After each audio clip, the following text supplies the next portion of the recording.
Hello, good evening എല്ലാ പ്രേക്ഷകർക്കും prime ടൈമിലേക്ക് സ്വാഗതം. ഇന്ന് ഒരുപാട് വാർത്തകൾ ഉണ്ടായിരുന്ന ഒരു ദിവസമാണ്. വാർത്താപ്പകൽ മുഴുവൻ വാർത്തകളായിരുന്നു. ബ്രൂബറി വിവാദം, സർക്കാർ ജീവനക്കാരുടെ പണിമുടക്ക്, അങ്ങനെ എന്തെല്ലാം വിവാദങ്ങൾ. മാത്രമല്ല ഈ PPE കിറ്റ് ആ വിവാദം അതും കത്തിപ്പടരുന്നുണ്ട്. അപ്പോൾ എല്ലാം കൊണ്ടും കേരളത്തിൽ നിന്ന് വിവാദത്തിൻ്റെ ഒരു ദിവസം കൂടിയായിരുന്നു എന്ന് വേണമെങ്കിൽ പറയാം. അപ്പോൾ എല്ലാ പ്രേക്ഷകർക്കും പ്രൈം ടൈമിലേക്ക് സ്വാഗതം. പ്രൈം ടൈം തുടങ്ങുകയാണ്.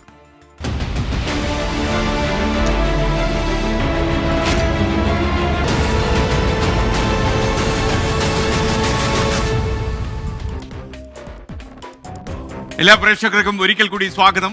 പ്രൈം ടൈം തുടരുന്നു. പാലക്കാട് എലപ്പുള്ളിയിൽ മദ്യനിർമ്മാണശാല ആരംഭിക്കാനുള്ള നീക്കത്തിനെതിരെ മന്ത്രിസഭയിലും എതിർപ്പ്. കൃഷിമന്ത്രി P. പ്രസാദാണ് എതിർപ്പ് പ്രകടിപ്പിച്ചത്. ചട്ടങ്ങൾ പാലിച്ച് മാത്രമേ അനുമതി നൽകുവെന്ന് മന്ത്രി MP രാജേഷ് ഉറപ്പ് നൽകി. 24 പ്രൈം ടൈം ബ്രേക്കിംഗുമായി R. ശ്രീജിത്ത് തിരുവനന്തപുരത്ത് നിന്ന് തത്സമയം ചേരുന്നു. ശ്രീജിത്ത്, അങ്ങനെ ഒരു ചർച്ച മന്ത്രിസഭയിൽ ഉണ്ടായി എന്ന് നമുക്ക് വിശ്വാസയോഗ്യമായ കേന്ദ്രങ്ങളിൽ നിന്ന് വിവരം ലഭിച്ചോ? SKN കഴിഞ്ഞ മന്ത്രിസഭായോഗമാണ് പാലക്കാട് എലപ്പുള്ളിയിൽ മൾട്ടി സീഡ് ഡിസ്റ്റിലറി ഉൾപ്പെടെയുള്ള വൻകിട മദ്യനിർമ്മാണശാല സ്ഥാപിക്കാൻ അനുമതി നൽകിയത്. ആ തീരുമാനം കൈക്കൊണ്ട മന്ത്രിസഭായോഗത്തിലാണ് ഇതിനെപ്പറ്റി എതിർപ്പും ഉയർന്നത്. CPIയുടെ മന്ത്രിയും കൃഷി വകുപ്പ് മന്ത്രിയുമായ P. പ്രസാദാണ് ഈ പദ്ധതിയുമായി ബന്ധപ്പെട്ട കാര്യങ്ങളിൽ എതിർപ്പ് പ്രകടിപ്പിച്ചത്. ഭക്ഷ്യധാന്യങ്ങൾ, പ്രത്യേകിച്ചും അരി ഉൾപ്പെടെയുള്ള ഭക്ഷ്യധാന്യങ്ങൾ കൂടി ഉപയോഗിച്ചുകൊണ്ടുള്ള മദ്യനിർമ്മാണമാണ് ഈ പദ്ധതിയിലൂടെ ലക്ഷ്യമിട്ടിരുന്നത്. എന്നാൽ അത്തരത്തിൽ ഭക്ഷ്യധാന്യങ്ങൾ ഉപയോഗിക്കുന്നത് തെറ്റായ സന്ദേശം നൽകും. ഒപ്പം തന്നെ മറ്റ് ഭക്ഷ്യക്ഷാമം അടക്കമുള്ള കാര്യങ്ങൾ ഇതുമൂലം ഉണ്ടാകുമെന്ന മുന്നറിയിപ്പും നൽകിയാണ് P. പ്രസാദ് ഈ ഭക്ഷ്യധാന്യങ്ങൾ ഉപയോഗിക്കുന്ന തീരുമാനത്തെ എതിർത്ത്. മന്ത്രിയുടെ എതിർപ്പ് ശക്തമായതിനെ തുടർന്ന് ആണ് ഉപയോഗശൂന്യമായ അരി മാത്രം ഉപയോഗിക്കാൻ അനുമതി നൽകിക്കൊണ്ടുള്ള തീരുമാനം വന്നത്. അത് നമുക്ക് ഈ മന്ത്രിസഭാ തീരുമാനത്തിൻ്റെ പുറത്തിറങ്ങിയ ഉത്തരവിൽ തന്നെ അത് വ്യക്തമാണ്. ആദ്യം ക്യാബിനറ്റ് നോട്ടിൽ പറയുന്ന മന്ത്രിസഭാ കുറിപ്പിൽ പറയുന്നത് മധുരക്കിഴങ്ങ്, അരി ഉൾപ്പെടെയുള്ള ചോളം ഉൾപ്പെടെയുള്ള ഭക്ഷ്യധാന്യങ്ങളിൽ നിന്ന് ഈ മദ്യം ഉൽപ്പാദിപ്പിക്കുന്നതാണ്. പിന്നീട് തീരുമാനമായി വരുന്ന അവസാന ഖണ്ഡികയിൽ ഉപയോഗശൂന്യമായ അരി മാത്രമേ ഉപയോഗിക്കാൻ പാടുള്ളൂ എന്ന് കർശനമായി നിഷ്കർഷിച്ചുകൊണ്ടാണ് ഈ പദ്ധതിക്ക് പ്രാരംഭാനം നൽകുന്നത്. ഇതിന് കാരണം മന്ത്രിസഭാ യോഗത്തിൽ ഉയർന്ന എതിർപ്പാണ്. ആ എതിർപ്പ് പ്രകടിപ്പിച്ചത് കൃഷിമന്ത്രി P. പ്രസാദാണ്. അതോടൊപ്പം തന്നെ ഈ പാലക്കാട് കഞ്ചിക്കോട് പദ്ധതിക്ക് എങ്ങനെയാണ് വെള്ളം ലഭിക്കുന്നതെന്ന കാര്യവും മന്ത്രി P. പ്രസാദ് മന്ത്രിസഭാ യോഗത്തിൽ ചോദിച്ചു. അപ്പോൾ എക്സൈസ് മന്ത്രി MP രാജേഷ് നൽകിയ മറുപടി വാട്ടർ അതോറിറ്റി വെള്ളം നൽകുമെന്ന് ഉറപ്പ് നൽകിയിട്ടുണ്ടെന്നാണ്. എന്നാൽ ആ യോഗത്തിൽ, ഈ തീരുമാനമെടുത്ത യോഗത്തിൽ ജലവിഭവ മന്ത്രി റോഷി അഗസ്റ്റിൻ പങ്കെടുത്തിരുന്നില്ല. എന്നാൽ എല്ലാ നിയമങ്ങളും ചട്ടങ്ങളും പാലിച്ചുകൊണ്ട് മാത്രമേ വെള്ളം ഉൾപ്പെടെയുള്ള കാര്യങ്ങൾ തീരുമാനമെടുക്കൂ, അക്കാര്യത്തിൽ അനുമതികൾ നൽകൂ എന്നും മന്ത്രി MP രാജേഷ് മന്ത്രിസഭയ്ക്ക് ഉറപ്പ് നൽകി. അങ്ങനെയാണ് കഴിഞ്ഞ മന്ത്രിസഭാ യോഗം ഇക്കാര്യത്തിൽ തീരുമാനമെടുത്തതെന്നാണ് നമുക്ക് ലഭിക്കുന്ന വിശ്വസനീയമായ വിവരം. Okay, thank U.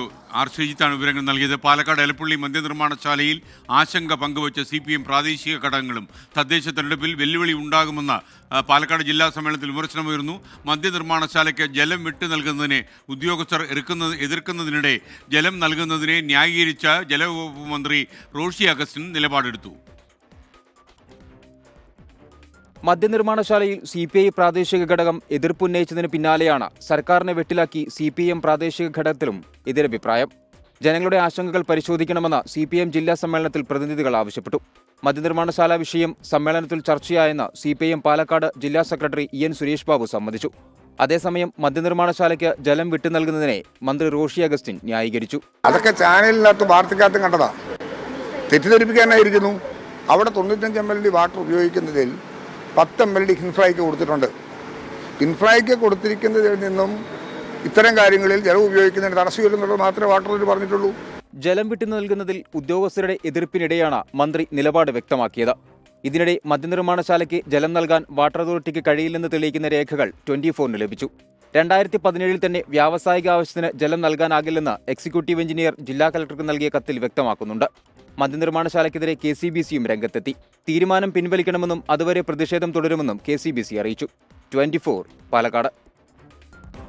പാലക്കാട് എലപ്പുള്ളിയിൽ വൻകിട മദ്യനിർമ്മാണശാലയ്ക്ക് അനുമതി നൽകിയതിൽ നിയമസഭയിൽ അഴിമതി ആരോപണം ഉന്നയിച്ച പ്രതിപക്ഷം മുഖ്യമന്ത്രിക്ക് താൽപ്പര്യമുള്ള കമ്പനിക്കാണ് അനുമതി നൽകിയതെന്നും തെലങ്കാനയിലെ മുൻ സർക്കാരും കേരളത്തിലെ സർക്കാരും തമ്മിലുള്ള ബന്ധമാണ് ഇതിന് പിന്നിലെന്നുമാണ് പ്രതിപക്ഷത്തിന്റെ ആരോപണം.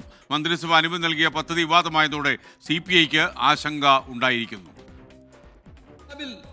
നന്ദിപ്രമേയ ചർച്ചയിൽ പങ്കെടുത്ത് സംസാരിക്കുമ്പോഴാണ് മദ്യശാലയ്ക്ക് അനുമതി നൽകിയതിൽ രമേശ് ചെന്നിത്തല സർക്കാരിനെതിരെ അഴിമതി ആരോപണം ഉന്നയിച്ചത്. ഇടതുമുന്നണിയിൽ ചർച്ച ചെയ്യാതെയാണ് ഒയാസിസ് കമ്പനിക്ക് മദ്യനിർമ്മാണശാല തുടങ്ങാൻ അനുമതി നൽകിയത്.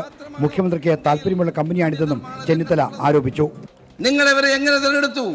Sir, it is favouritism, it is nepotism, it is amount corruption എന്ന് ഞാൻ പറയാൻ ആഗ്രഹിക്കുകയാണ്. സർക്കാർ ഉത്പാദിപ്പിക്കുന്ന ജവാൻ മദ്യത്തിന് വെള്ളം കൊടുക്കുന്നില്ല. മഴനിഴൽ പ്രദേശത്ത് പദ്ധതി തുടങ്ങാൻ എന്ത് ശാസ്ത്രീയ പഠനം നടത്തിയാണ് അനുമതി നൽകിയതെന്നും ചെന്നിത്തല ചോദിച്ചു. മന്ത്രി കെ കൃഷ്ണൻകുട്ടി എന്തുകൊണ്ടാണ് മിണ്ടാത്തതെന്നും ചെന്നിത്തല ചോദിച്ചു. മിസ്റ്റർ വൈദ്യുതി മന്ത്രി, അങ്ങ് ഒരു അക്ഷരം ക്യാബിനറ്റിൽ പറഞ്ഞിട്ടുണ്ടോ എന്ന് അങ്ങ് ഇവിടെ പറയണം. അവിടുത്തെ ജനങ്ങൾ അനുഭവിക്കുന്ന പ്രയാസങ്ങളും ബുദ്ധിമുട്ടുകളും കണക്കിലെടുത്തുകൊണ്ട് അങ്ങൊരു വാചകം പറഞ്ഞോ? സഭയിലെ ആരോപണത്തിൽ ആരാണ് അഴിമതി നടത്തിയതിലടക്കം വ്യക്തത വരുത്താതിരുന്ന രമേശ് ചെന്നിത്തല പിന്നീട് നടത്തിയ വാർത്താ സമ്മേളനത്തിൽ മുഖ്യമന്ത്രിയും തെലങ്കാനയിലെ മുൻ മുഖ്യമന്ത്രിയും തമ്മിലുള്ള ബന്ധമാണ് അനുമതിക്ക് വഴിവെച്ചതെന്ന് ആരോപിച്ചു. വളരെ ഗൗരവമായ മറ്റൊരു കാര്യം കൂടി ഞാൻ പറയാൻ ആഗ്രഹിക്കുന്നു. തെലങ്കാനയിലെ കഴിഞ്ഞ ഗവൺമെന്റ്, ചന്ദ്രശേഖർ റാവുവിന്റെ ഗവൺമെന്റ് ഇതിന്റെ പിന്നിലുണ്ട്. മുഖ്യമന്ത്രിയും ചന്ദ്രശേഖർ റാവുവും തമ്മിലുള്ള ബന്ധം എല്ലാവർക്കും അറിയാം. ഞാൻ ഇപ്പോഴേ അത്ര മാത്രമേ പറഞ്ഞു നിർത്തുന്നുള്ളൂ. മദ്യനിർമ്മാണശാലയ്ക്ക് അനുമതി നൽകിയ മന്ത്രിസഭാ തീരുമാനം വിവാദമായതോടെ CPI-യിലും ആശങ്ക പരക്കുകയാണ്. പദ്ധതിയുടെ ജലദൂഷണത്തിലാണ് CPI-ക്ക് ആശങ്കയുള്ളത്. എല്ലാ വിവരങ്ങളും പുറത്തുവരട്ടെ, അതിനുശേഷം നിലപാട് വ്യക്തമാക്കാമെന്നാണ് CPI നേതൃത്വത്തിലെ ധാരണ. 24 തിരുവനന്തപുരം. പാലക്കാട് എലപ്പുള്ളിയിലെ മദ്യനിർമ്മാണശാലയുമായി ബന്ധപ്പെട്ട് BJPക്കുള്ളിൽ തന്നെ ഭിന്നത. ജലചൂഷണം ഇല്ലെങ്കിൽ കമ്പനി പ്രവർത്തിക്കുന്നതിൽ എന്താണ് തെറ്റെന്ന് BJPയുടെ ദേശീയ കൗൺസിൽ അംഗം N. ശിവരാജൻ ഇന്ന് ചോദിച്ചു. അതേസമയം N. ശിവരാജനെ സംസ്ഥാന ജനറൽ സെക്രട്ടറി C. കൃഷ്ണകുമാർ തള്ളിക്കളഞ്ഞു. പാർട്ടി നിലപാട് പറയേണ്ടത് സംസ്ഥാന അധ്യക്ഷനും നേതാക്കളുമാണെന്നും C. കൃഷ്ണകുമാർ തുറന്നടിച്ചു.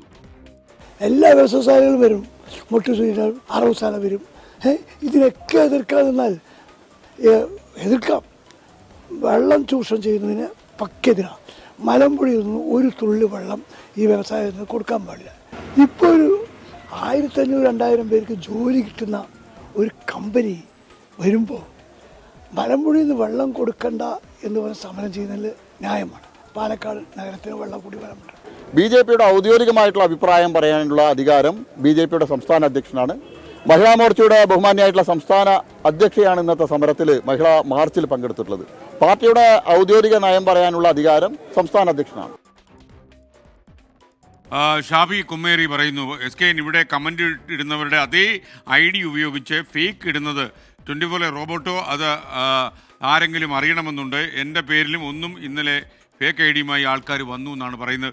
ഷാഫി, ഈ ഫേക്ക് ID-ക്കാരെ എങ്ങനെ നിയന്ത്രിക്കാൻ കഴിയും എന്ന് ഗൗരവമായിട്ട് നമ്മൾ നോക്കുന്നുണ്ട്. അതുപോലെ നിയമപരമായ നടപടികളെക്കുറിച്ച് നമ്മൾ ആലോചിക്കുന്നുണ്ട്.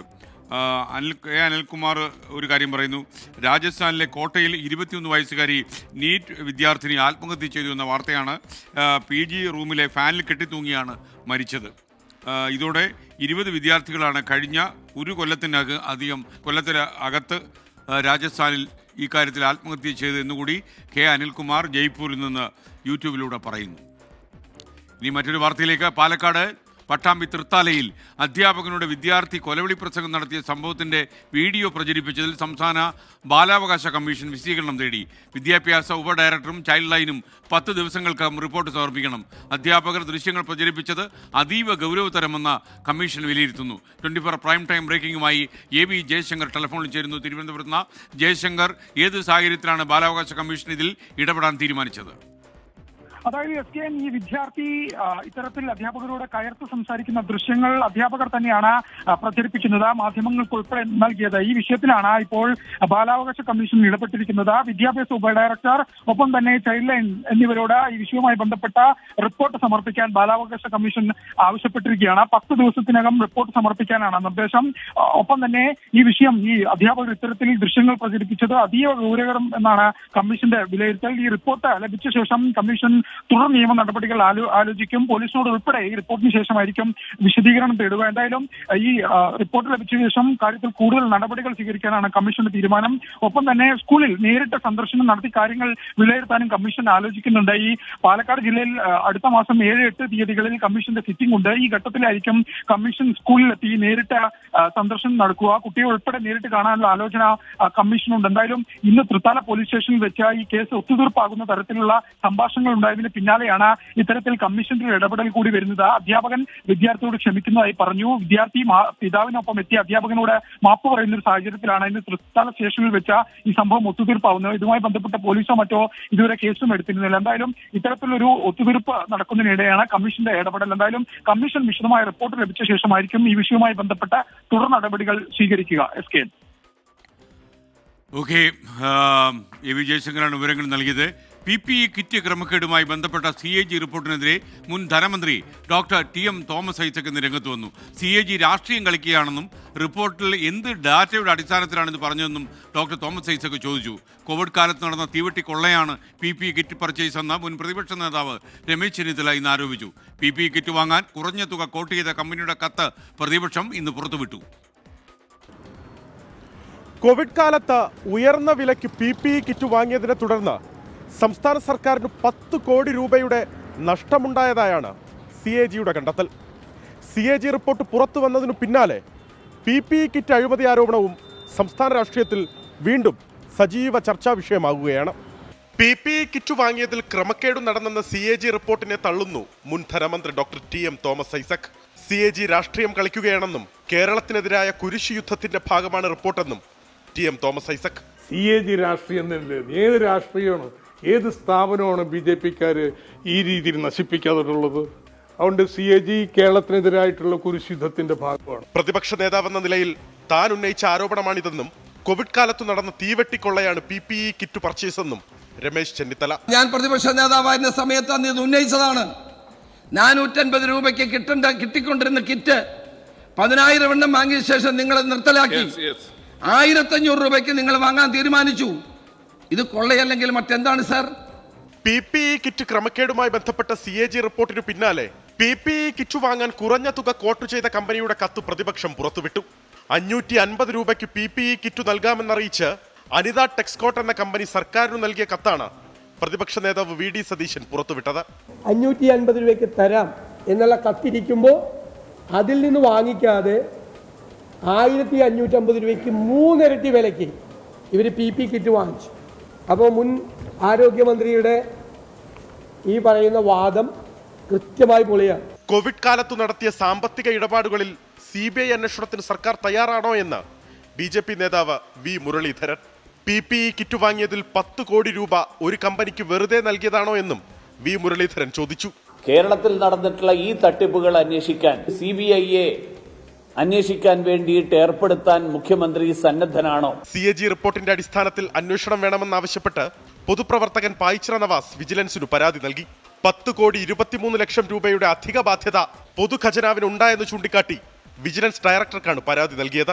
CAG റിപ്പോർട്ട് രാഷ്ട്രീയ പ്രേരിതമെന്ന് CPIM പ്രതിരോധിക്കുന്നു. നിയമസഭാ സമ്മേളന കാലമായതിനാൽ സർക്കാരിനെതിരെ വീണു കിട്ടിയ ആയുധമായി PPE കിറ്റ് ക്രമക്കേടിനെ മാറ്റുകയാണ് പ്രതിപക്ഷത്തിന്റെ ഉദ്ദേശം. അലക്സ് റാം മുഹമ്മദ്, 24, തിരുവനന്തപുരം. ദിനേശ് ഹരിപ്പാടിൻ്റെ ഒരു യൂട്യൂബ് സന്ദേശം പറഞ്ഞ ജനങ്ങളുടെ നിലനിൽപ്പിനെ ബാധിക്കുന്ന സംരംഭങ്ങൾ എന്തിനാണ് വാശി പിടിച്ച് കൊണ്ടുവരുന്നത്? ആയിരങ്ങൾക്ക് ജോലി കിട്ടുമ്പോൾ 10,000-ങ്ങൾക്ക് അത് ബുദ്ധിമുട്ടുണ്ടാക്കുമെങ്കിൽ എന്തിനാണ് ഈ പദ്ധതി എന്നാണ് ദിനേശ് ഹരിപ്പാട് ചോദിക്കുന്നത്. മറ്റൊരു സ്റ്റോറിയിലേക്ക്. അച്ചടക്ക നടപടി നേരിട്ട PK ശശിയെ KTDC ചെയർമാൻ സ്ഥാനത്ത് നിന്ന് നീക്കണമെന്ന് CPM പാലക്കാട് ജില്ലാ സമ്മേളനത്തിൽ ആവശ്യമുയർന്നു. പൊതു ചർച്ചയ്ക്കിടയിലാണ് പ്രതിനിധികൾ ഇക്കാര്യം ചൂണ്ടിക്കാണിച്ചത്. PK ശശിക്കെതിരെ നേരത്തെ നടപടി എടുത്തിരുന്നെങ്കിൽ ജില്ലയിൽ വിഭാഗീയത ഉണ്ടാകില്ലെന്നും വിമർശനം ഉയർന്നിരുന്നു. നിഖിൽ പ്രമേഷ് പാലക്കാട് നിന്ന്. നിഖിൽ, പ്രൈം ടൈമിലേക്ക് താങ്കൾക്ക് സ്വാഗതം. പറയൂ. Good evening. പാർട്ടി നടപടി നേരിട്ടതിന് ശേഷം, തരം താഴ്ത്തിയതിനു ശേഷം ഒരു ബ്രാഞ്ച് അംഗം മാത്രമാണ് മുൻ MLA കൂടിയായിട്ടുള്ള PK ശശി. അദ്ദേഹത്തെ സംബന്ധിച്ചിടത്തോളം മറ്റ് പദവികളിൽ നിന്നെല്ലാം തന്നെ അദ്ദേഹത്തെ നീക്കിയിരിക്കുന്നു. നിലവിലത്തെ സാഹചര്യത്തിൽ KTDC ചെയർമാനാണ് എന്നുള്ളത് മാറ്റി നിർത്തിയാൽ സർക്കാർ നൽകുന്ന ഒരു പദവികളും അദ്ദേഹം വഹിക്കുന്നില്ല, പാർട്ടി പദവികളും വഹിക്കുന്നില്ല. എന്നാൽ ഇത്രമേൽ ആരോപണങ്ങൾ നേരിട്ട ഒരു വ്യക്തിയെ KTDC ചെയർമാൻ സ്ഥാനത്ത് നിന്നുകൂടി നീക്കണം എന്നുള്ളൊരാവശ്യമാണ് ഇപ്പോൾ പാലക്കാട് ജില്ലാ സമ്മേളനത്തിൽ പ്രതിനിധികൾ ഉയർത്തിയ ഒരു ആവശ്യം. ഈ PK ശശിയെ സ്ഥാനത്ത് നിന്ന് നീക്കണം. പൊതു ചർച്ചയ്ക്ക് ഇടയിലായിരുന്നു പ്രതിനിധികൾ ഇത്തരത്തിലുള്ള ഒരു ആവശ്യം മുന്നോട്ട് വെച്ചത്. ഗുരുതരമായ പിഴവുകൾ ശശിയുടെ ഭാഗത്തു നിന്ന് സംഭവിച്ചിട്ടും KTDC ചെയർമാൻ സ്ഥാനത്ത് നിന്ന് മാറ്റാത്തത് ശരിയല്ല എന്ന് ഒരു വിഭാഗം പ്രവർത്തകർ പറയുന്നു. PK ശശിക്കെതിരെ പാർട്ടി നേരത്തെ തന്നെ അച്ചടക്ക നടപടികൾ സ്വീകരിച്ചിരുന്നുവെങ്കിൽ ജില്ലയിൽ ഇത്രയധികം വിഭാഗീയത ഉണ്ടാകുമായിരുന്നില്ല എന്നും ഒരു വിഭാഗം പറഞ്ഞു. അതായത് ജില്ലയിൽ പലയിടങ്ങളിലായി നടന്ന വിഭാഗീയ നീക്കങ്ങൾക്ക് പിന്നിൽ PK ശശിയാണെന്നും ആദ്യഘട്ടത്തിൽ തന്നെ അദ്ദേഹത്തിനെതിരെ സാമ്പത്തിക ക്രമക്കേട് ആരോപണം അടക്കം ഉയർന്ന ആദ്യഘട്ടത്തിൽ തന്നെ ഇദ്ദേഹത്തിനെതിരെ നടപടികൾ സ്വീകരിച്ചിരുന്നെങ്കിൽ ഇത്രമേൽ വിഭാഗീയത ജില്ലയിൽ വളരില്ലായിരുന്നുവെന്നും ഒരു വിഭാഗം വിമർശനം ഉന്നയിച്ചു. എന്തായാലും ഈ വിഷയങ്ങളെല്ലാം തന്നെ നാളെ ജില്ലാ സെക്രട്ടറി മറുപടി പറയും. നേരത്തെ NN കൃഷ്ണദാസിനെതിരെ രൂക്ഷമായി വിമർശനം ഉയർന്നിരുന്നു, AK ബാലനെതിരെ വിമർശനം ഉയർന്നിരുന്നു. അതിന് പിന്നാലെയാണ് ഇപ്പോൾ PK ശശിക്കും, അത് പ്രതീക്ഷിച്ചത് തന്നെയാണ്, ബ്രൂവറി വിഷയമടക്കം ഇന്ന് ജില്ലാ സമ്മേളനത്തിൽ ചർച്ചയാവുകയും ചെയ്തിരുന്നു. പ്രാദേശിക ഘടകം ആ വിഷയത്തിൽ അവരുടെ അതൃപ്തി ഈ ജില്ലാ സമ്മേളനത്തെ അറിയിക്കുകയും ചെയ്തിരുന്നു. Okay, thank you. നിഖിൽ പരമേശ്വരാണ് വിവരങ്ങൾ നൽകിയത്. ജനാർദ്ദൻ നായർ പറയുന്നു, ഈ നമ്മുടെ കമൻറ്റ് ബോക്സിൽ കുറേ ഫേക്ക് ഐഡികൾ പ്രത്യക്ഷപ്പെട്ടതോടെ ചില ആൾക്കാർക്ക് ബുദ്ധിമുട്ടുണ്ടാകുന്നു എനിക്ക് മനസ്സിലാകുന്നു. SKN ദയവ് ചെയ്ത് കമൻറ്റ് ബോക്സ് ഓഫ് ചെയ്യൂ. എലിയെ പേടിച്ച് നമുക്ക് ഇല്ലം ചുടണോ? 3-4 നെറിയിട്ടവന്മാർ ഇതിനകത്ത് വന്ന് പ്രശ്നങ്ങൾ ഉണ്ടാക്കുന്നത് കരുതി നമ്മൾ അവരെ കണ്ടെത്തുകയാണ് വേണ്ടത്. മാത്രമല്ല, ജനാർദ്ദൻ നായർ ഉൾപ്പെടെയുള്ള ആളുകളുടെ പേരിൽ ഫേക്ക് ആയിട്ടുള്ള അഭിപ്രായങ്ങൾ എഴുതുന്നെങ്കിൽ അപ്പം തന്നെ നിങ്ങൾ അത് നിരസിച്ചുകൊണ്ട് യൂട്യൂബിൽ കമൻറ്റ് ചെയ്യണം. എന്ന് മാത്രമല്ല, ഇങ്ങനെയുള്ള ആളുകൾക്കെതിരെ നിയമപരമായ നടപടികൾ വരെ നമ്മൾ ആലോചിക്കുന്നുണ്ട്. നമ്മൾ കൈകെട്ടി നോക്കിയിരിക്കുകയല്ല, നമ്മൾ തീർച്ചയായിട്ടും ഇവരെ കണ്ടെത്തുകയാണെങ്കിൽ അവരാരൊക്കെയാണെന്നുള്ള അവരുടെ വിശദമായ വിവരങ്ങൾ നമ്മൾ ചാനലിലൂടെ സംപ്രേഷണം ചെയ്യുകയും ചെയ്യും. എന്തായാലും നിയമപരമായ നടപടികൾ ഒക്കെ തന്നെ നമുക്ക് പരമാവധി ചെയ്യാൻ കഴിയുന്നതൊക്കെ നമ്മൾ ചെയ്യും. നിയമം അത്ര മൗനത്തിലൊന്നുമല്ല എന്ന് ഇക്കൂട്ടർ മനസ്സിലാക്കുന്നത് എന്തുകൊണ്ടും നല്ലതായിരിക്കും. വിവിധ ആവശ്യങ്ങൾ ഉന്നയിച്ച് സംസ്ഥാനത്തെ പ്രതിപക്ഷ അനുകൂല സർക്കാർ ജീവനക്കാരും അധ്യാപകരും ഇന്ന് പണിമുടക്കി. CPI അനുകൂല സർവീസ് സംഘടനകളും പണിമുടക്കിൻ്റെ ഭാഗമായതോടെ പലയിടത്തും സർക്കാർ ഓഫീസുകളുടെ പ്രവർത്തനം താളം തെറ്റി. ജില്ലാ കേന്ദ്രങ്ങളിൽ സമരാനുകൂല സംഘടനകൾ പ്രതിഷേധ മാർച്ചും സംഘടിപ്പിച്ചു.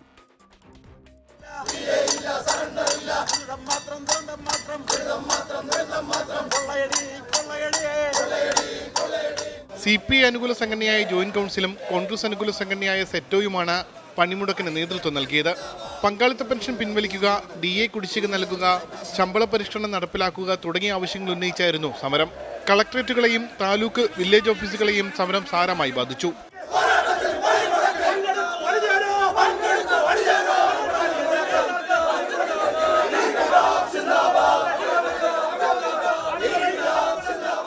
ജീവനക്കാരോട് സർക്കാർ ക്രൂരത കാട്ടുകയാണെന്ന് പ്രതിപക്ഷ നേതാവ്.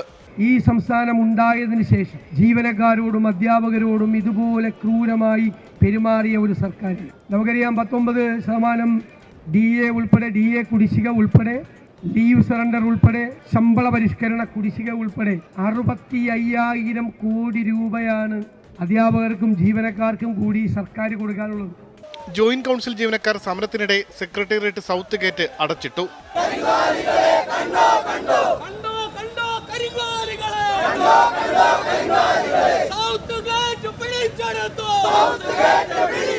ഞാൻ ഉൾപ്പെടെയുള്ളവർ അറസ്റ്റ് ചെയ്യപ്പെട്ട് പലപ്പോഴും ജയിലിൽ കിടക്കേണ്ടി വന്നിട്ടുണ്ട്. അപ്പോൾ അതുകൊണ്ട് അത്തരം സമരങ്ങളെയൊന്നും ഞങ്ങൾ ഭയപ്പെടുന്നില്ല, അത്ര ഇടപെടലൊന്നും ഭയപ്പെടുന്നില്ല. പിന്നെ ജീവനക്കാരെ ശാരീരികമായി ആക്രമിക്കാനുള്ള ശ്രമം ഉണ്ടെങ്കിൽ ഞങ്ങളും അതിന് തയ്യാറാണ്. ഞങ്ങൾ അതിനകത്ത് ശാരീരികമായി ആക്രമിക്കാൻ ഞങ്ങൾ തിരിച്ചാക്രമിക്കുമല്ലോ. തിരുവനന്തപുരം വട്ടിയൂർക്കാവ് ഗവൺമെന്റ് LP സ്കൂളിൽ മുഴുവൻ അധ്യാപകരും സമരത്തിന് പോയതിനാൽ സ്കൂളിന് അവധി നൽകി. ഞാൻ തുറന്നിട്ട് ഇവിടെ ഇരുന്നു. അപ്പോൾ എന്നെ ഡിപ്പാർട്ട്മെൻറ്റും DD എന്നൊക്കെ വിളിച്ചിട്ടുണ്ടായിരുന്നു. എൻ്റെ എല്ലാം റിപ്പോർട്ട് കൊടുക്കണം എന്ന് പറഞ്ഞു. പിന്നാലെ സ്കൂളിലെ പ്രധാന അധ്യാപകൻ ജിനിൽ ജോസിനെ വിദ്യാഭ്യാസ വകുപ്പ് സസ്പെൻഡ് ചെയ്തു. സെക്രട്ടേറിയറ്റിൽ 74% ജീവനക്കാർ ജോലിക്കെത്തി. ആകെ 4700 ജീവനക്കാരിൽ 3468 പേർ സെക്രട്ടേറിയറ്റിൽ ജോലിക്ക് ഹാജരായി. കളക്ടറേറ്റുകൾക്ക് മുന്നിലായിരുന്നു മറ്റ് ജില്ലകളിലെ സമരം. കൊല്ലം കളക്ടറേറ്റിന് മുന്നിൽ സമരക്കാർ കെട്ടിയ പന്തൽ പോലീസ് പൊളിച്ചു നീക്കി.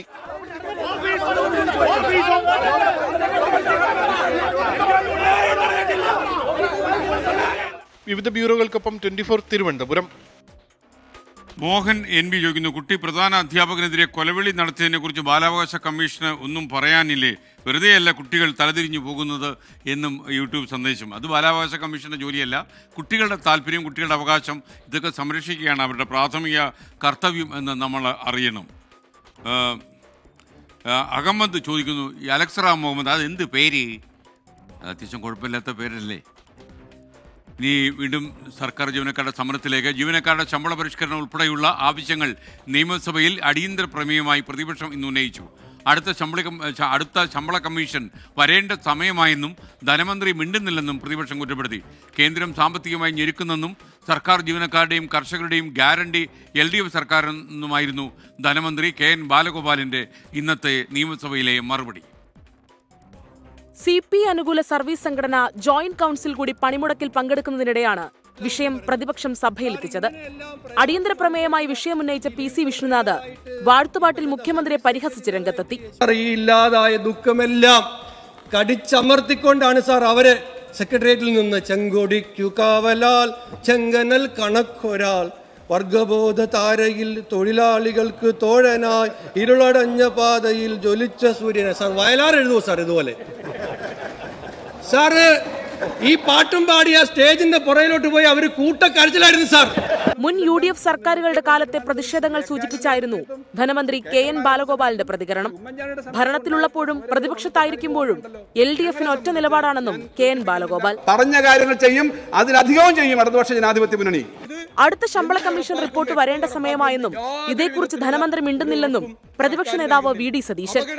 PC വിശ്വനാഥ് സൂചിപ്പിച്ച വാഴ്ത്തുപാട്ടിൽ മുഖ്യമന്ത്രിയോട് സതീശൻ പറഞ്ഞത് ഇങ്ങനെ: മന്നവേന്ദ്ര വിളങ്ങുന്നു നിൻമുഖം ചന്ദ്രനെ പോലെ എന്ന് പാടിയ വിദൂഷകരുടെ കാലമുണ്ടായിരുന്നു. അങ്ങ് ഇതിലൊന്നും വീഴരുത്. അങ്ങേ പറ്റിക്കാൻ വേണ്ടിയിട്ട് ഇങ്ങനെ ഇവരെല്ലാം ഇങ്ങനെ വാഴ്ത്തുപാട്ടുമായിട്ട് വരിക. അടിയന്തര പ്രമേയത്തിന്മേലുള്ള ചർച്ചയ്ക്ക് അനുമതി നൽകാത്തതിനാൽ പ്രതിപക്ഷം സഭയിൽ നിന്നിറങ്ങിപ്പോയി. CPIയെ പ്രതിപക്ഷ നേതാവ് വാക്കൌട്ടിന് ക്ഷണിച്ചത് കൗതുകമായി. ഞാനും എന്റെ പാർട്ടിയും വാക്കൌട്ട് ചെയ്യുന്നു. ഞാൻ ജോയിന്റ് കൗൺസിൽ കൂടി ഇന്ന് സമരം ചെയ്യുന്നുണ്ട്. വാക്കൌട്ടിൽ പങ്കെടുക്കാൻ CPI അംഗങ്ങളെ കൂടി ഞാൻ ക്ഷണിക്കുന്നു. 24 തിരുവനന്തപുരം. മസ്തകത്തിൽ മുറിവേറ്റ കാട്ടാനയ്ക്ക് ചികിത്സ ഉറപ്പാക്കാനുള്ള ദൗത്യം നാളെയും തുടരും. ഇന്നും ദൗത്യം പരാജയപ്പെട്ടു. മയക്കുവെടി വയ്ക്കാനുള്ള നീക്കത്തിനിടെ ആന ഉൾക്കാട്ടിലേക്ക് വലിഞ്ഞതാണ് ദൗത്യം പരാജയപ്പെടാൻ കാരണം. ഈ ദൗത്യം നാളത്തേക്ക് മാറ്റിവെച്ചിട്ടുണ്ട്. അനുകൂല സാഹചര്യമാണെങ്കിൽ ആനയെ നാളെ മയക്കുവെടി വയ്ക്കും. ഡോക്ടർ അരുൺ സക്കറിയുടെ നേതൃത്വത്തിലുള്ള സംഘമാണ് പ്രവർത്തനങ്ങൾ ഇപ്പോൾ ഏകോപിപ്പിക്കുന്നത്. അതിരപ്പള്ളിയിൽ നിന്ന് റിപ്പോർട്ട്. ആനയെ കണ്ടെത്താനുള്ള വനം വകുപ്പിന്റെ ശ്രമങ്ങൾക്കിടെ രാവിലെ 8 മണിയോടെ 24ന്റെ ക്യാമറ കണ്ണുകൾ അവശനിലയിലായ കാട്ടാനയെ കണ്ടെത്തി.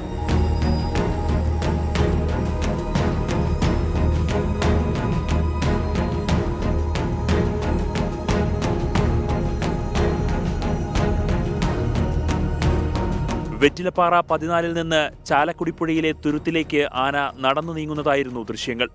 പിന്നാലെ വിവരം ദൗത്യസംഘത്തിന്റെ തലവൻ ഡോക്ടർ അരുൺ സഖറിയയ്ക്ക് കൈമാറി. ആന ചാലക്കുടിപ്പുഴയിലെ തുരുത്തിലേക്ക് നീങ്ങിയതോടെ ദൗത്യസംഘം നേരിട്ടെത്തി ആനയെ പരിശോധിച്ചു.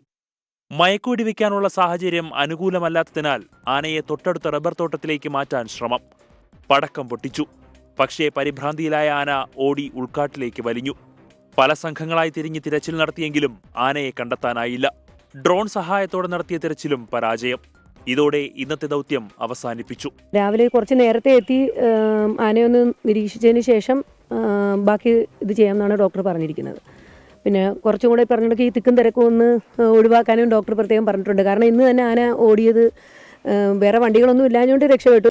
ആനയുടെ ആരോഗ്യസ്ഥിതി ആശങ്കപ്പെടുത്തുന്നതെന്ന് ഡോക്ടർ അരുൺ സഖറിയ. വൂണ്ട് നമ്മൾ ഒന്ന് കിട്ടിയ ഫോട്ടോഗ്രാഫ്സ് എല്ലാം നമ്മൾ അനലൈസ് ചെയ്തിരുന്നു.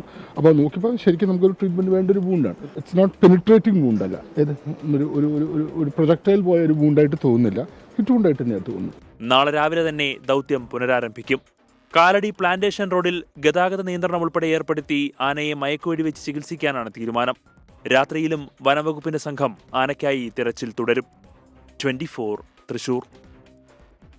ശൈലജൻ PG യൂട്യൂബിലൂടെ ചോദിക്കുക, SK എൻ്റെ നമ്പർ ബ്ലോക്ക് ചെയ്തിട്ടുണ്ടോ? ജോലിയില്ലാത്തപ്പോൾ മോർണിംഗ് വാക്ക് മുതൽ പ്രൈം ടൈം വരെ ഞാൻ കാണാറുണ്ട്. പക്ഷേ താങ്കളുടെ നമ്പർ ബ്ലോക്ക് ചെയ്യാനുള്ള സാധ്യതയില്ല. എന്തായാലും നമ്മൾ ഈ കാര്യം ഒന്ന് ശ്രദ്ധിക്കും. നമ്മുടെ ഡിജിറ്റൽ വിഭാഗം ശൈലജൻ്റെ കാര്യം ഒന്ന് അന്വേഷിക്കൂ. ഇനി കോഴിക്കോട്ടേക്ക്. വിലങ്ങാട് ദുരന്തം നടന്ന 6 മാസം പിന്നിട്ട് കഴിയുമ്പോഴും ദുരന്തബാധിതർ സർക്കാരിൻ്റെ ദുരിതാശ്വാസ പദ്ധതികൾ കാത്ത് വലയുകയാണെന്ന് റിപ്പോർട്ട്. തകർന്ന റോഡുകളും പാലങ്ങളും പൊതുവഴികളും പുനരുദ്ധരിക്കാനുള്ള ഒരു പദ്ധതിയും ഇതുവരെ തുടങ്ങിയിട്ടില്ല എന്ന് വിലങ്ങാട് എന്നുള്ള റിപ്പോർട്ടിൽ പറയുന്നു. വിലങ്ങാട്ട് ജനങ്ങൾ പ്രതിഷേധവുമായി തെരുവിലിറങ്ങുകയും ചെയ്തു. വിലങ്ങാട് ഉരുൾപൊട്ടൽ നടന്നിട്ട് 6 മാസത്തിലധികമാകുന്നു. ഇരകൾക്ക് ഇപ്പോഴും നീതി ലഭിച്ചിട്ടില്ല. സർക്കാർ സംവിധാനങ്ങൾ ഉണർന്നു പ്രവർത്തിക്കുന്നില്ലെന്നാണ് പ്രധാനപ്പെട്ട ആരോപണം. ഈ പശ്ചാത്തലത്തിലാണ് ഇവർക്ക് തെരുവിലിറങ്ങേണ്ട സാഹചര്യമുണ്ടായത്.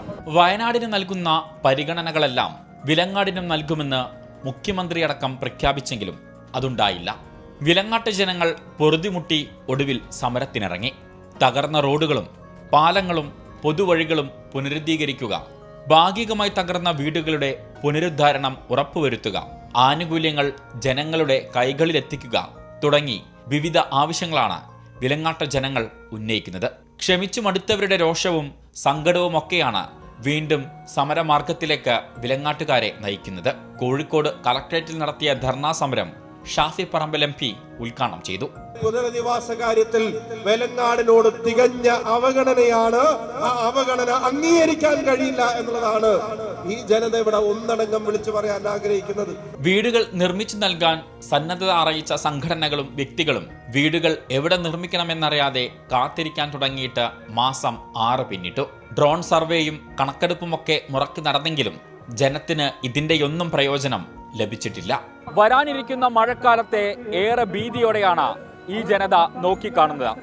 കഴിഞ്ഞ മഴക്കൊലിച്ചു പോയതൊന്നും ഇതുവരെ തിരിച്ചു പിടിക്കാനായിട്ടില്ല. തുടർച്ചയായി ഈ ജനതയെ പറഞ്ഞു പറ്റിക്കുകയാണ് സർക്കാർ. ഇനിയും അതുണ്ടാകരുത്.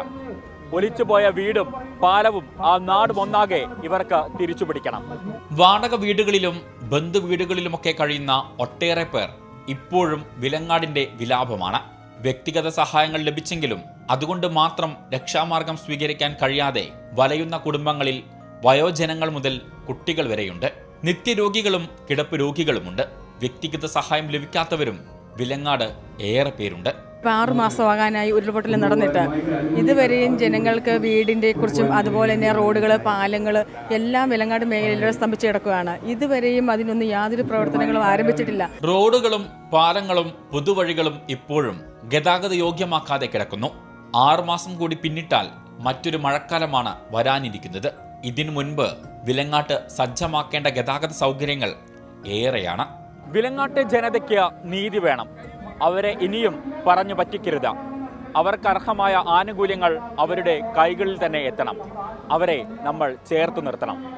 കോഴിക്കോട് നിന്നും Shahad Rahman, 24.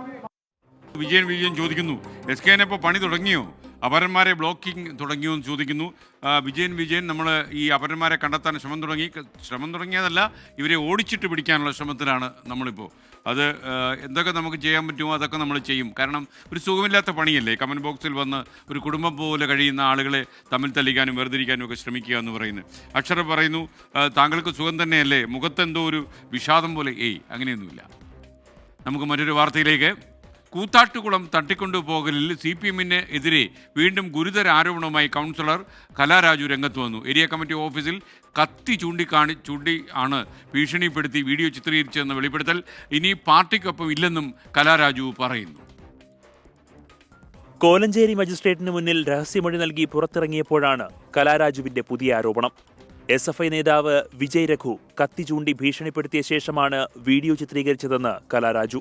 Area secretary PB രതീഷിന്റെ സാന്നിധ്യത്തിലായിരുന്നു ഭീഷണിയെന്നും ആരോപണം. അവരെന്നെ ഭീഷണിപ്പെടുത്തി, കത്തി കാണിച്ച് ഭീഷണിപ്പെടുത്തി തന്നെ എടുത്ത വീഡിയോയാണത്. മക്കള് പുറത്തുണ്ട്, അവരെ ഞങ്ങളുടെ കസ്റ്റഡിയിലാണ്, അവരെ കൊന്നുകളയുമെന്ന് പറഞ്ഞ് എടുത്ത വീഡിയോയാണത്. എനിക്കറിയാമായിരുന്നു അവരത് ചെയ്യുമെന്ന് എനിക്കറിയായിരുന്നു. ഞാൻ ഇതുവരെ സംരക്ഷണം നൽകാത്ത പാർട്ടിക്കൊപ്പം ഇനി തുടരാനാകില്ലെന്നും വ്യക്തമാക്കി. തന്റെ പരാതിയിൽ ഡമ്മി പ്രതികളെയാണ് അറസ്റ്റ് ചെയ്തതെന്നും ആരോപണം. ഞാൻ പറഞ്ഞ ആളുകളെ അല്ല അറസ്റ്റ് ചെയ്തിരിക്കുന്നത്. ഒരു പകരത്തിന് ആളുകളെ വെച്ചാണ് അറസ്റ്റ് രേഖപ്പെടുത്തിയിട്ടുള്ളത്. അതെനിക്ക് അതൃപ്തിയുണ്ട്. പുതിയ ആരോപണങ്ങൾ സമ്മേളനകാലത്ത് പാർട്ടിക്ക് തലവേദനയാകും. അതേസമയം കൂത്താട്ടുകുളത്ത് പോലീസുകാരെ ആക്രമിച്ച കേസിൽ DCC പ്രസിഡന്റ് മുഹമ്മദ് ഷിയാസിനെയും യൂത്ത് കോൺഗ്രസ് സംസ്ഥാന വൈസ് പ്രസിഡന്റ് അബിൻ വർക്കിയെയും പോലീസ് പ്രതി ചേർത്തു. ജാമ്യമില്ലാ വകുപ്പ് പ്രകാരമാണ് കേസ്.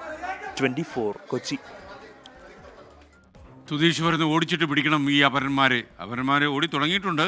നമുക്ക് നോക്കാം. മാത്രമല്ല നിയമപരമായ നടപടികൾ കൂടി നമ്മൾ ആലോചിക്കുന്നുണ്ട്. അതിനും ശ്രമങ്ങൾ തുടങ്ങിയിട്ടുണ്ട്. വിവാദങ്ങൾക്കിടെ ആത്മഹത്യ ചെയ്ത വയനാട് DCC ട്രഷറർ NM വിജയൻ്റെ കുടുംബത്തെ KPCC അധ്യക്ഷൻ K സുധാകരൻ സന്ദർശിച്ചു. കുടുംബത്തെ സംരക്ഷിക്കേണ്ടത് കോൺഗ്രസിൻ്റെ ബാധ്യതയാണെന്ന് K സുധാകരൻ പറയുന്നു. ഇപ്പോഴും ചില കോൺഗ്രസ് നേതാക്കൾ കുടുംബത്തിനെതിരെ പ്രചാരണം നടത്തുന്നുവെന്ന് NM വിജയൻ്റെ കുടുംബം പരാതി പറഞ്ഞു. NM വിജയന്റെയും മകന്റെയും മരണശേഷം നേതാക്കൾ കുടുംബത്തെ ആശ്വസിപ്പിച്ചില്ല എന്നായിരുന്നു ആക്ഷേപം. പ്രതിപക്ഷ നേതാവിന് പിന്നാലെ KPCC അധ്യക്ഷൻ K സുധാകരനും വയനാട്ടിലെത്തി കുടുംബാംഗങ്ങളെ കണ്ടു. സാമ്പത്തിക ബാധ്യത ഏറ്റെടുക്കുമോ എന്ന ചോദ്യത്തിന് മറുപടി ഇങ്ങനെ: അത് ഞങ്ങൾ പാർട്ടി തീരുമാനിക്കും. എന്തായാലും യുക്തമായ തീരുമാനം കൈക്കൊള്ളും. ആ കുടുംബം അനാഥമാണ്. അനാഥമായൊരു കുടുംബത്തെ സംരക്ഷിക്കുക ഞങ്ങളുടെ പാർട്ടിയുടെ ഒരു ബാധ്യതയാണ്. ആ ബാധ്യത ഞങ്ങൾ ഏറ്റെടുക്കും. അത് ഞങ്ങൾ തീരുമാനിച്ചു പോകും. പാർട്ടിയുടെ നേതാക്കന്മാർ അതിനെക്കുറിച്ച് ചർച്ച നടക്കുന്നുണ്ട്. തീരുമാനമായാൽ നിങ്ങളെ വിളിച്ചറിയിക്കാം. ഇപ്പോഴും ചില കോൺഗ്രസ് നേതാക്കൾ അപകീർത്തി പ്രചാരണം നടത്തുന്നെന്ന് കുടുംബം KPCC അധ്യക്ഷനോട് പരാതിപ്പെട്ടു. ഇവർക്കെതിരെ നടപടിയെടുക്കുമെന്ന് K സുധാകരൻ ഉറപ്പു നൽകിയെന്ന കുടുംബത്തിന്റെ പ്രതികരണം. ഇപ്പോഴും കുറച്ച് കോൺഗ്രസ്സുകാർ നമ്മളെ ഭയങ്കരമായിട്ട് ഓൺലൈനിലൊക്കെ ഞങ്ങൾ വീണ്ടും കുടുംബ പ്രശ്നമാണെന്ന് അപകീർത്തിപ്പെടുത്തുന്ന വിധത്തിൽ ഭയങ്കരമായിട്ട് ഓരോ പോസ്റ്റ് ഇടുകയൊക്കെ ചെയ്യുന്നുണ്ട്. അപ്പോൾ കുറച്ച് പേര് ഞങ്ങളൊരു പരാതിയായിട്ട് കൊടുത്തിട്ടുണ്ട്. അപ്പോൾ അവർക്കെതിരെ ആക്ഷൻ എടുക്കാമെന്നും പറഞ്ഞിട്ടുണ്ട്. NM വിജയന്റെ ആത്മഹത്യയുമായി ബന്ധപ്പെട്ട കേസിൽ മുൻകൂർ ജാമ്യം ലഭിച്ച DCC പ്രസിഡന്റ് ND അപ്പച്ചൻ, കോൺഗ്രസ് മുൻ നേതാവ് KK ഗോപിനാഥൻ എന്നിവരെ അറസ്റ്റ് രേഖപ്പെടുത്തി വിട്ടയച്ചു. അതേസമയം വയനാട്ടിലെ സഹകരണ സ്ഥാപനങ്ങളിലെ നിയമന തട്ടിപ്പുമായി ബന്ധപ്പെട്ട സഹകരണ വകുപ്പ് അന്വേഷണം നടത്തും. സുൽത്താൻ ബത്തേരി അർബൻ ബാങ്ക്, ബത്തേരി കാർഷിക ഗ്രാമവികസന ബാങ്ക്, ബത്തേരി സർവീസ് സഹകരണ ബാങ്ക്, പൂതാടി സർവീസ് സഹകരണ ബാങ്ക്, മടക്കിമല സർവീസ് സഹകരണ ബാങ്ക് എന്നിവിടങ്ങളിലെ നിയമനങ്ങളെക്കുറിച്ചാണ് അന്വേഷണം. 24 വയനാട്. മണിപ്പൂരിൽ JDU സംസ്ഥാന ദേശീയ നേതൃത്വങ്ങൾ തമ്മിൽ ഭിന്നത. ബീരൻ സിംഗ് സർക്കാരിന് പിന്തുണ പിൻവലിച്ച സംസ്ഥാന അധ്യക്ഷനെ പുറത്താക്കി ദേശീയ നേതൃത്വം. സംസ്ഥാന അധ്യക്ഷന്റെ തീരുമാനം ദേശീയ നേതൃത്വവുമായി കൂടിയാലോചിക്കാതെ എന്നും വിമർശനം. മണിപ്പൂരിൽ BJP സർക്കാരിനുള്ള പിന്തുണ തുടരുമെന്നും ദേശീയ നേതൃത്വം വ്യക്തമാക്കി. മണിപ്പൂരിൽ BJP സർക്കാരിനുള്ള പിന്തുണ പിൻവലിക്കുന്നുവെന്ന് കാണിച്ച് JDU സംസ്ഥാന അധ്യക്ഷൻ ബിരേൻ സിംഗ് ആണ് ഗവർണർക്ക് കത്തു നൽകിയത്. JDUവിന്റെ ഏക MLA ആയ MD അബ്ദുൾ നസീർ പ്രതിപക്ഷ ബ്ലോക്കിലിരിക്കുമെന്നും സംസ്ഥാന അധ്യക്ഷൻ നൽകിയ കത്തിൽ വ്യക്തമാക്കിയിരുന്നു.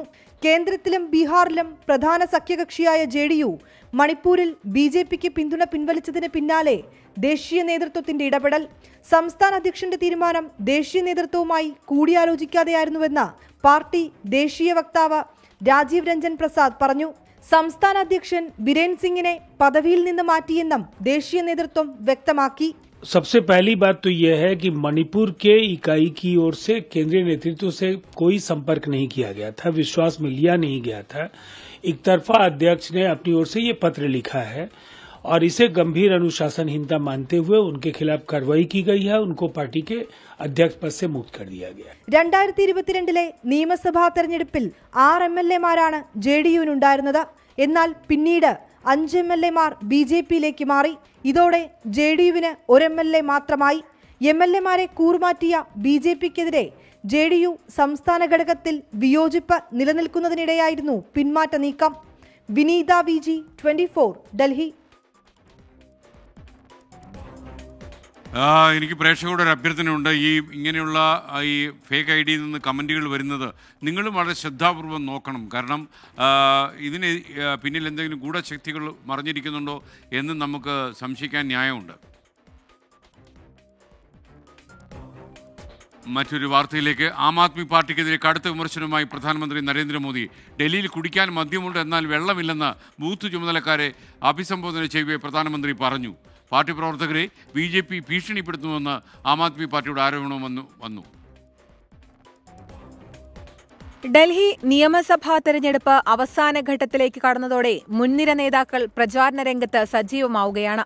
BJPക്കായി നരേന്ദ്രമോദിക്ക് പുറമെ കേന്ദ്ര ആഭ്യന്തരമന്ത്രി അമിത്ഷായും പാർട്ടി ദേശീയ അധ്യക്ഷൻ JP നദ്ദയും വിവിധ റാലികളിൽ പങ്കെടുക്കും. ഉത്തർപ്രദേശ് മുഖ്യമന്ത്രി യോഗി ആദിത്യനാഥ് 14 പൊതുസമ്മേളനങ്ങളെ അഭിസംബോധന ചെയ്യും. ബൂത്ത് കാര്യകർത്താക്കളുമായി സംവദിച്ച നരേന്ദ്രമോദി ആം ആദ്മി പാർട്ടിയെ രൂക്ഷമായി വിമർശിച്ചു. ഡൽഹിയിൽ കുടിക്കാൻ മദ്യമുണ്ട്, എന്നാൽ വെള്ളമില്ലെന്ന് നരേന്ദ്രമോദി. പൂർവാഞ്ചലിലെ ജനങ്ങളോട് ആം ആദ്മിക്ക് വെറുപ്പാണ്. ഡൽഹി പോലീസിനെതിരെ അരവിന്ദ് കെജ്രിവാളും രംഗത്തെത്തി. BJPയുടെ ഗുണ്ടായിസത്തിന് പ്രോത്സാഹനവും സഹായവും ഡൽഹി പോലീസ് നൽകുന്നുവെന്ന് കെജ്രിവാൾ. भारतीय जनता पार्टी के गुंडों को गुंडागर्दी करने में संरक्षण देते हैं या फैसिलिटेट करते हैं, पार्टिसिपेट भी करते हैं. पूरे खुलेआम गुंडागर्दी चल रही है. पैसे बांटे जा रहे हैं, सामान बांटे जा रहे हैं, साड़ियां बांटी जा रही हैं और पुलिस वहीं खड़ी होती है. കോൺഗ്രസിനായി മുതിർന്ന നേതാക്കൾ പ്രചാരണത്തിന് ഇറങ്ങാത്തതും തെരഞ്ഞെടുപ്പിൽ ചർച്ചയാവുകയാണ്. 24 ഡൽഹി. 2023 സംസ്ഥാന ടെലിവിഷൻ പുരസ്കാരങ്ങൾ പ്രഖ്യാപിച്ചു. ഈ പുരസ്കാര വേളയിൽ 24ഉം ഫ്ലവേഴ്സും തിളങ്ങി. മികച്ച അവതാരകനടക്കം 2 അവാർഡുകൾ 24ന് കിട്ടി. ഫ്ലവേഴ്സ് സംപ്രേഷണം ചെയ്ത സൂസു, സുരഭിയും സുഹാസിനിയുമാണ് മികച്ച രണ്ടാമത്തെ tele serial. 24 chief sub editor Prajin C കണ്ണനാണ് മികച്ച വാർത്താ അവതാരകൻ. പ്രഭാത വാർത്താ അവതരണത്തിനാണ് പുരസ്കാരം. വാർത്തയുടെ ആഴം ഉൾക്കൊണ്ടുള്ള അവതരണമാണ് പുരസ്കാരത്തിന് അർഹമാക്കിയത്. 15,000 രൂപയും പ്രശസ്തിപത്രവും ശില്പവും അടങ്ങിയതാണ് പുരസ്കാരം. ആന വനത്തിലേക്ക് കടന്നു. കണ്ടെത്താൻ 2 സംഘങ്ങളായി തിരച്ചിൽ. 4 മണിവരെ ശ്രമം തുടരും. വാർത്തേതര പരിപാടിയിലെ മികച്ച അവതാരകനുള്ള പുരസ്കാരം 24 assistant executive editor V Aravind നേടി. വണക്കം അരസിയൽ ഗലാട്ട. അരസിയൽ ഗലാട്ട എന്ന പരിപാടിക്കാണ് പുരസ്കാരം. ഇത് 2ാം തവണയാണ് വി അരവിന്ദിന് ഇതേ പരിപാടിക്ക് പുരസ്കാരം ലഭിക്കുന്നത്. തമിഴക രാഷ്ട്രീയത്തിന്റെയും സിനിമയുടെയും ആഴത്തിലുള്ള പഠനവും അവലോകനവും നടത്തിയ പരിപാടിയുടെ ആകർഷകമായ അവതരണമാണ് പുരസ്കാരത്തിന് അർഹമായത്. Tomorrow onwards, I am leaving Telecom Minister's office and rejoining my parent department, Railway. Flowers TV സംപ്രേഷണം ചെയ്ത റോയ് പി ആന്റണി നിർമ്മിച്ച് രാജേഷ് തലച്ചിറ സംവിധാനം ചെയ്ത സൂസു സുരഭിയും സുഹാസിനിയുമാണ് മികച്ച 2ാമത്തെ ടെലി സീരിയൽ. കുടുംബ പശ്ചാത്തലത്തിൽ കാലിക വിഷയങ്ങൾ ഉൾപ്പെടുത്തി നിർദോഷകരമായ ഫലിതങ്ങളിലൂടെ സമൂഹത്തിന് നല്ല സന്ദേശങ്ങൾ പകരുന്ന പരമ്പരയാണെന്ന് പുരസ്കാര സമിതി വിലയിരുത്തി. രാജേഷ് തലച്ചിറ മികച്ച സംവിധായകൻ. 15,000 രൂപയും പ്രശസ്തി പത്രവും ശില്പവുമാണ് പുരസ്കാരം. നിങ്ങൾ കാര്യം നടക്കട്ടെ, ഞാൻ പോയി നിങ്ങൾക്ക് കഴിക്കാനോ കുടിക്കാനോ എന്തെങ്കിലും എടുത്തോണ്ട് വരാം. ഒരു ഷാർജ ഇട്ടാൻ വഴിയുണ്ടോ? സൂസു സുരഭിയും സുഹാസിനിയും പരമ്പരയിലെ അനുമോളാണ് മികച്ച 2ാമത്തെ നടി. അമ്മേ ഭഗവതിയിലെ അഭിനയത്തിന് സീനു രാഘവേന്ദ്ര മികച്ച 2ാമത്തെ നടനായും നന്ദകുമാർ മികച്ച ഡബ്ബിംഗ് ആർട്ടിസ്റ്റായും തിരഞ്ഞെടുക്കപ്പെട്ടു. News desk 24. ഇനി നമ്മുടെ വാൽ കഷണം.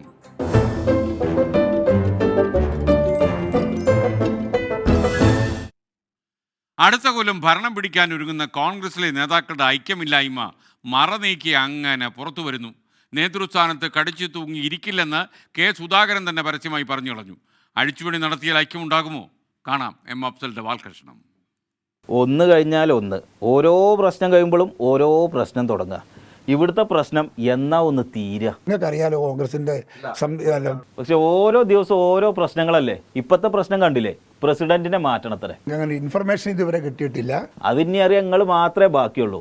ബാക്കി എല്ലാവർക്കും ഇൻഫർമേഷൻ കിട്ടി. പാർട്ടി നമ്മൾ നിർബന്ധിച്ചാൽ ഇപ്പൊ പാർട്ടിനെ അനുസരിക്കണ്ടേ, അത്രയേ ഉള്ളൂ. അല്ലാണ്ട് എനിക്ക് താല്പര്യമൊന്നുമില്ല. പാർട്ടി തീരുമാനം എടുക്കട്ടെ എന്ന് പറഞ്ഞാൽ ചർച്ചകൾ നടന്നു എന്നാണ് അർത്ഥം. പിന്നെ എങ്ങനെ ഇത് ശരിയാവുക? അല്ല, അതെന്ത് വേണം എന്നുള്ളത് പാർട്ടിയാണ് തീരുമാനിക്കേണ്ടത്, ഹൈക്കമാൻഡാണ് തീരുമാനിക്കേണ്ടത്. കണ്ടോ, സുധാകരേട്ടന് എന്തോ ഒരു കുറവുള്ളത്. പ്രവർത്തകരങ്ങനെ ആവേശം കൊള്ളിക്കും. പിന്നെ എവിടെയെങ്കിലും അടിയുണ്ടായാൽ വീഡിയോ കോളിൽ വന്ന് സപ്പോർട്ട് ചെയ്യും. പിന്നെ ഏതെങ്കിലും ബാങ്ക് തിരഞ്ഞെടുപ്പിൽ ആരെങ്കിലും വോട്ട് മാറ്റി ചെയ്യുമെന്ന് മനസ്സിലായാൽ അവിടെ ചെന്നിട്ട് വോട്ട് മാറ്റി ചെയ്താൽ ജീവൻ ഉണ്ടാവൂല എന്ന് പറഞ്ഞ് പേടിപ്പിക്കും. എന്തോ ഒരു കുറവുള്ളത് മൂപ്പർക്ക്. കഴിവുണ്ട്, പ്രാപ്തിയുണ്ട്, ഞങ്ങൾക്ക് അതിനുള്ള മാനസികാവസ്ഥയുണ്ട്. അത് ഞങ്ങൾ ആരും അറിഞ്ഞില്ല.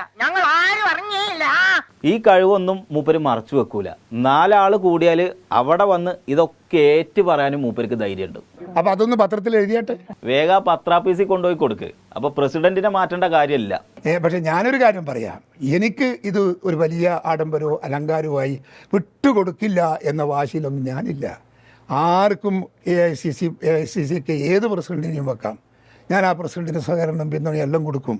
എൻ്റെ ഒരു വലിയ സ്വപ്നമോ ഒരു വലിയ ഇതൊന്നുമല്ല പിന്നെ KPCC പ്രസിഡന്റ്. ആരെങ്കിലും ഒന്ന് തീർത്ത് പറയണം, ഞാൻ നിൽക്കണോ പോണോ? മുഖ്യമന്ത്രി ആവാന്ന് ഒരു തവണ ചിന്തിക്ക പോലും ചെയ്യാത്ത ഒരു മനുഷ്യനാണിത്. ഈവൻ മുഖ്യമന്ത്രി പോലുമല്ല. ഞാൻ അതിലൊന്നും ശടിക്കാൻ പോകുന്നില്ല. അല്ല സുധാകരേട്ടാ, ഇങ്ങനെ ചർച്ച പോയാൽ ബാക്കിയുള്ളവരും തുടങ്ങൂലേ ഇതേപോലെ? അത് തീർച്ചയായിട്ടും അത് അനാവശ്യം തന്നെയാണ്. അങ്ങനെ ചർച്ചയുടെ ഇപ്പോൾ ആവശ്യമില്ല.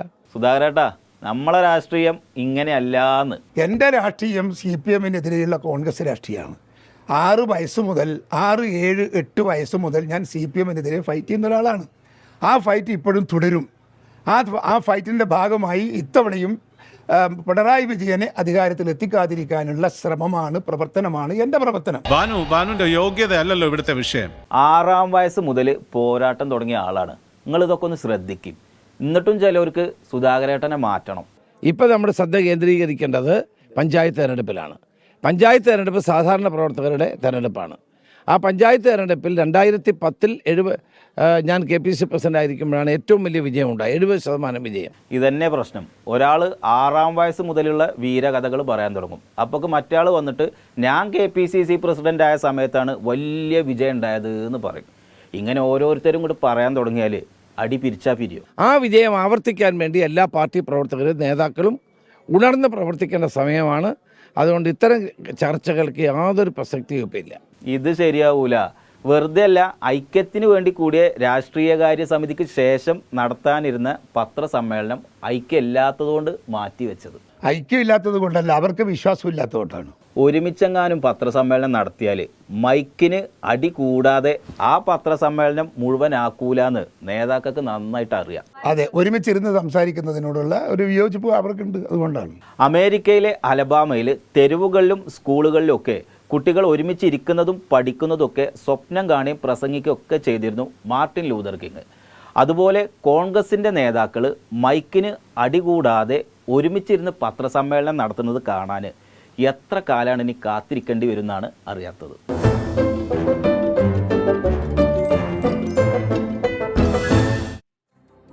യെസ്, ബാലകൃഷ്ണത്തിൻ്റെ ഈ എപ്പിസോഡോടെ ഇന്നത്തെ പ്രൈം ടൈം വിത്ത് SKN അവസാനിക്കുന്നു.